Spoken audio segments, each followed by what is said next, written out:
Pastef na du ma ko nangu. doo ko nangu da ngay bañ. da ngay def per ko ne. bokkoon ci parti défaillant. parti waajale. waaw booy ba ci koñ bi. booy défaillant booy ba ci rukk bi. waaw booy célibataire bi. Kandé tey premier ministre ñu gis ko mu dem assemblée nationale. waaw wax ci li nga xam ne moom mooy étudiants yi crise ba fa nekk wax na ci homosexuel wax ci. li nga xam ne moom mooy économie wax ci justice. wax ci supporters yi wax ci li nga xam ne moom mooy bulletin de santé bi nga xam ne foofu sax laa bëgg ñu dugg fa parce que nee na moom li xew xamu ko mu ngi laaj ana procureur parce que mënuñu jël tey nit jàpp ko ci affaire homosexuelle yi mu ne dégguma de. continue. tey dañu seetaan premier ministre mu wax ci affaire bi ñu ko interpellé ci homosexuels yi mu ne li nga xam ne moom mooy bulletin de santé ñi nga xam ne moom mooy détenu yi ñi ñuy woo di leen jàpp dañu war a sàmm aar li nga xam ne mooy seen njaboot mënul concevoir tey jii bulletin yi di tase PV yi di tasee noonu muy tasee noonu ci réew mi dëkk bi ñëpp di ci wax mu ne ana procureur ndax dañu war a protéger li nga xam ne moom mooy ñii seen njaboot mu indi coow lu rëy nag ci li nga xam ne moom mooy opposition bi Cheikh Tidiane Kandé sa jàngat ci loolu. waaw maa ngi lay jaajëfal di remercier waat monsieur la voilà di am mbégte rek en tout cas ñëwaat fii ci kër gu mag gi. mooy la télé numéro 1 dans le département de Rufisque. ça aussi il faut le dire. il faut le reconnaître. di ñaan yàlla rek mu gën a jëm kaw. yàlla gën ñu taxawu. parce que tout simplement organe de presse moom jàpp naa ne kenn ku nekk boo ci nekkee lii nekk sa mbëbët mooy nga gën a kawe. bokk ci ñi gën a fës ci ñu ëpp doole ci réew mi. loolu nag moyen moo koy def yal na yàlla andi moyens yi. ñu fekkee ko ñun ñëpp ñu tal ko contribution bu ndaw bu ñuy andi ci kër gi. yàlla na doon luñ dul mën sa rëccu. fi nga tàmbalee sa émission nag lu am solo la. xam nga après tout avant toute considération il faut que ñu aussi féliciter.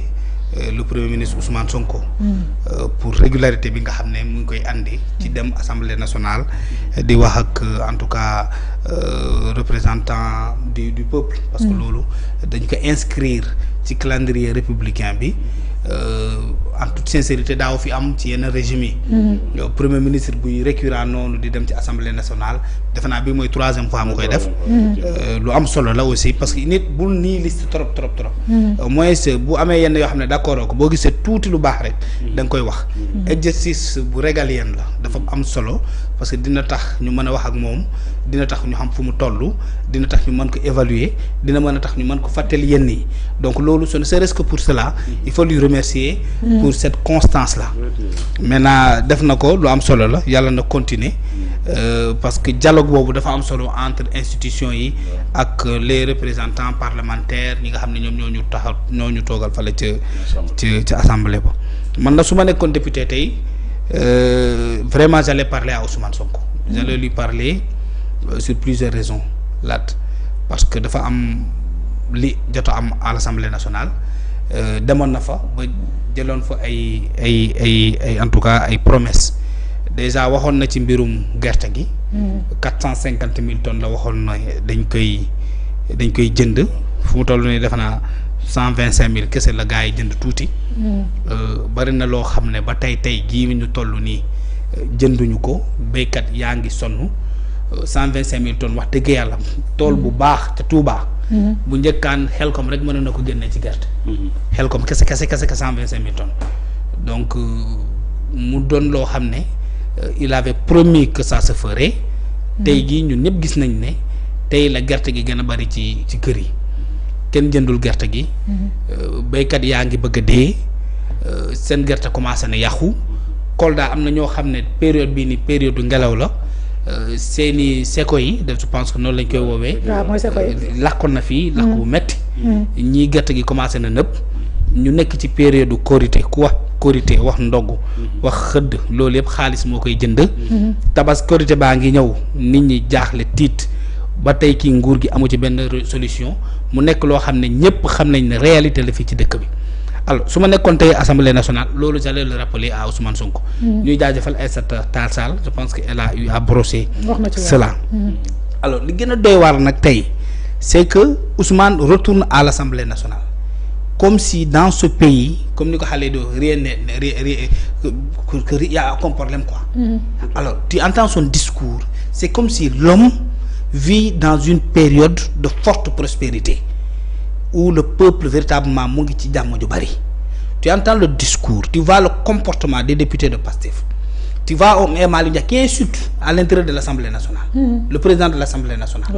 di am dis comportement boo xam ne da nga xam ne ñii c'est comme si dañ leen dugal ci benn bulle boo xam ne ça ne leur permet pas de sentir ñun li nga xam ne ñoom moom la ñuy dund fu mu toll nii. dëkk bi boo andi woon sax malaaka nga laaj ko ndax la sénégalais yi mel dañ lay ne sénégalais yi dañoo sonn fu mu toll nii. c'est une évidence kenn mënu ko weddi. kenn mënatu jënd li nga daan jënd. pauvreté la signe de pauvreté la. La pauvreté commence à partir du moment où l'individu n'a plus les capacités qu'il avait auparavant. Ça c'est une régression maanaam dellu ginnaaw la tey jii amul benn sénégalais ci n'importe quel secteur je dis n'importe quel secteur bi la mën a wax ne honnêtement man fi ma nekkoon démb tey jii damaa am progression maanaam dama ci am yokkute. dama yoroon boutique tey la sama boutique gën a bëri marchandise dama yoroon magasin tey la sama magasin dépôt bi gën a yaatu dama yor atelier métallique tey laa gën a am ay clients dama nekk maçon tey laa gën a am ay clients ci bâtiment avec les 14 corps de métier ba 16 qui interviennent amul kenn koo ci woo ba mu wax la ne tey jii guddi gi ñu toll nii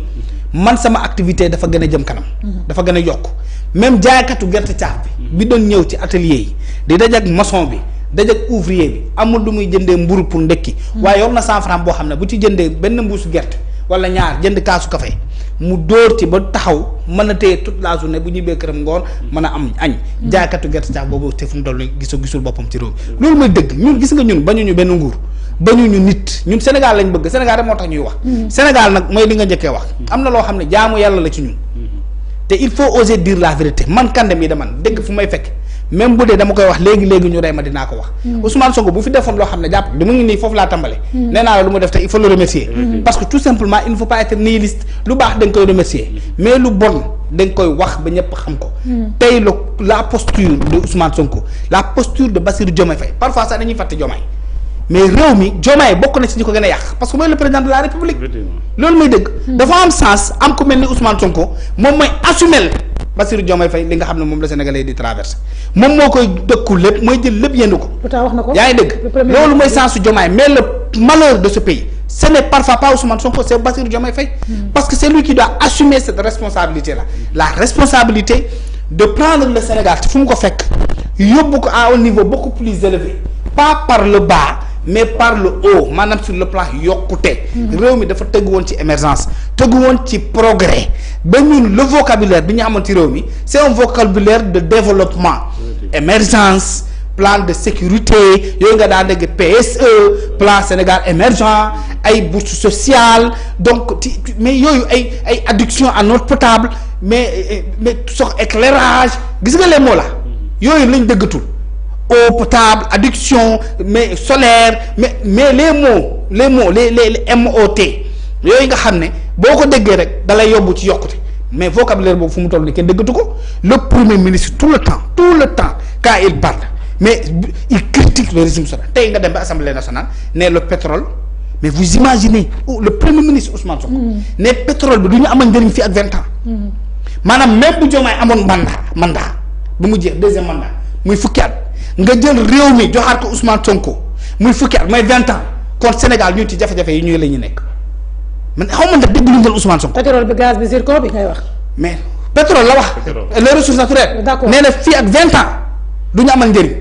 sénégalais du ñu ci gis seen. mais pourtant avant moom moo waxoon Sénégal. te loolu lu dégg dadul dégg xam nga la ma tax ma ne lu dégg. munoo yow nga toog bi ngay nekk à l'opposition. ne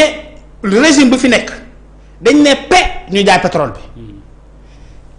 après discours boobu ci lañ installé ay plateformes pétrolières mooy les pipelines après loolu la ñu trouvé des gens pour l'exploitation ñooñu andi seen xaalis bu dul jeex dem ci géej gi xam nga ñu suñu pétrole da ngay daw 5 kilomètres dans la mer pénétrer dans le fond marin 3 à 4 kilomètres soog a jot ce qu'on appelle la première couche terrestre creuser lu toll presque ci 1 kilomètre pour mën a jot ce qu'on appelle la nappe du pétrole ensuite nga soog ko muucu génne ko teg ko ci ay bateau loolu Sénégal amul doole boobu mais ku ci dugal xaalisam da ngay récupérer mais récupération boobu tekkiwul ne yow da ngay jël lépp joxe ko bàyyi sa bopp Sénégal am na ay pourcentage yu ciy am le pétrole ñépp xamoon nañ ne c'est vers 2035 le Sénégal di ci 2035 soriwul quand même on est en 2026 c'est dans 10 ans boo demee ba yéex ay 2000 fii ak 20 ans ça signifie que yow donc tu n'avais pas une vision contraire à celle que le régime sortant avait du pétrole. da nga ñëw adossé wu ci li nga fi fekk. yaa ñu diggoon renégociation des contrats yaa ñu waxoon souveraineté les vrais souverainetistes les vrais panafricains ñi bëgg seen réew bëggoon andi la révolution qu'est-ce qu'ils ont osé faire c'est de trouver des contrats déjà préfabriqués déjà signés tu tapes sur la table nga naan on renégocie donc Ousmane nous révèle qu'il n'est pas capable de renégocier les contrats autour du pétrole te moo ko diggewoon. moom moo ko waxoon Sénégalais yi loolu bu leen ko fàtte c'est lui qui nous avait dit qu'il va renégocier les contrats. nga ñëw taxaw ne nit ñi fii ak 20 ans yow tu ne peux pas tout faire pour que les Sénégalais 18 millions de personnes un pays de 197 000 kilomètres carrés duñ bariwuñu. gis nga 18 millions de personnes bariwuñu lu ñu yor ci pétrole ci Afrique fii mooy bu gën a baax dans toute la zone de l'Afrique de l'Ouest. nous avons une très bonne qualité de pétrole mais yow yaa ñëw tu es le premier ministre tout puissant mais le patron même du président de la République tu as vendu une souveraineté tu as vendu un discours de renouveau de rupture une Afrique nouvelle un partenariat nouveau on s'impose au monde on est capable de partir de nous-mêmes mais yow am nga possibilité nationaliser ça arrive dans beaucoup de pays du monde des gens ont pris des entreprises étrangères nationalisées nangu ko ci ñu ko yor tu vas trouver de nouveaux bailleurs daqale ñu gën ci réew mi quelles que soient les conséquences que cela va entraîner. duñ la bombarder duñu guerre civile ak yow duñ la rey duñu mais c'est des personnes c'est des entreprises quand tu vas créer la rupture avec courage et audace nga dee nit ñi léegi ñëwaat leen sur de nouvelles bases. si boo leen bëggul li ma leen di wax ngeen bàyyi ngeen perte lépp investir ngeen ba pare gars yi duñu mës a dem ci géej gi buddi lu ñu fa samp mënu lekk mënuñu dem nangu seen bateau yi mënatu nekk parce que tout simplement ça se trouve dans le territoire d'une nation souveraine. donc cette rupture là il faut oser le faire yaa ko diggoon nit ñi mais nga taxaw ne Sénégalais yi fii ak 20 ans ñun Pastef mënuñu développer réew mi à partir du pétrole te billaahi wallaahi wa tallaahi dëkk bu am pétrole bu ñu développer la très rapidement ce n'est même pas une affaire de durée et de longévité. courage politique donc Ousmane par ricochet dit aux Sénégalais que vous ne pouvez pas compter sur nous pour changer ce pays parce que ñëpp ci àddina xamoon nañ ne Sénégal quand ils ont obtenu le pétrole tout le monde a dit que le Sénégal sera un émirat arabe Mamadou Lamine Diallo moo jëkkee génne discours boobu moo wax ne Macky Sall veut faire du Sénégal un émirat arabe avec le pétrole moo tax bu ko fi jógee kon si ce discours a été fait c'est qu'il y a une possibilité de changer radicalement le discours de changer radicalement le pays là à partir du pétrole et du gaz yow nga taxaw ne nit ñi pétrole bi mën nañu ko def kon leer na Pastef mënul et nit ñi nag ku taxaw ne la man mënuma taxaw ne la awma possibilité jaar ci li nga xam ne moo développé dëkk yi pour man fa développer sa réew mais baleen ko élection locale yi bu jotee wane leen seen bopp parce que moom le patron moo ne mënu nekk fii ak 20 ans ñu mënuñu xaar fii ak 20 ans mënuñu xaar buñ la joxee réew yaakaar a tax dañ la yaakaaree mais léegi dinañ jël pétrole bi tegee ko ne waaye Ousmane Sonko moo ñu waxoon ne ñun dañoo am 4 millions de kilomètres de terre arable maanaam loo ci ji mu baax suuf soosu anam moo ñu waxoon ne dañoo am 700 kilomètres de côte dinañu bëri jën ba dañ koy mayee jën yooyu dañoo tukki dañoo tox wala dañ leen jëlee océan comme nu mu tudd planète terre yóbbu leen planète Mars géej jaa ngi fi de dara changé wul ndox mi changé wul la mer a toujours été bleue da nga gis mu nekk couleur rouge da nga gis la mer là est devenue noire les poissons yi ñu daan jàpp dañoo tox da ngaa gis jën di def marche naan dañuy toxu dem jóge Sénégal dem Chine wala dem Japon les mêmes poissons se trouvent sur la même mer qui se trouve sur nos mêmes côtes donc ana xam-xam boobu mu amoon ci géej gi ba mu demoon fii ci Kayaar ne leen ñun bu ñu faloo dinañ jën bi di dëkk bi dina bëri jën mais doo leen gis koo leen koy jaay da ngeen koy maye ci koñ yi loolu fan la ne moo ñu wax ne suñu pétrole non pas pétrole wax ma sax pétrole suñu or suñu zircon suñu zircon suñu fer suñu gaz tout ce que nous avons de ressources naturelles phosphate ak yeneen bu ci Sénégal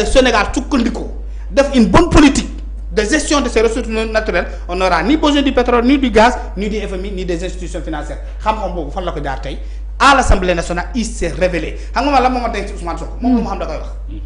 wax nañu ne ñoom mënuñu fii ak 20 ans maanaam man Ousmane Sonko même bu Diomaye amoon ñaari mandat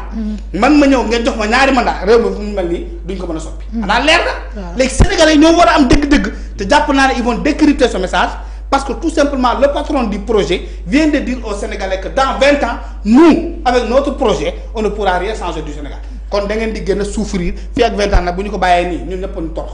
te toroxtaange boobu na wax dëgg yàlla war nañu ko bàyyi maintenant deuxième tour bi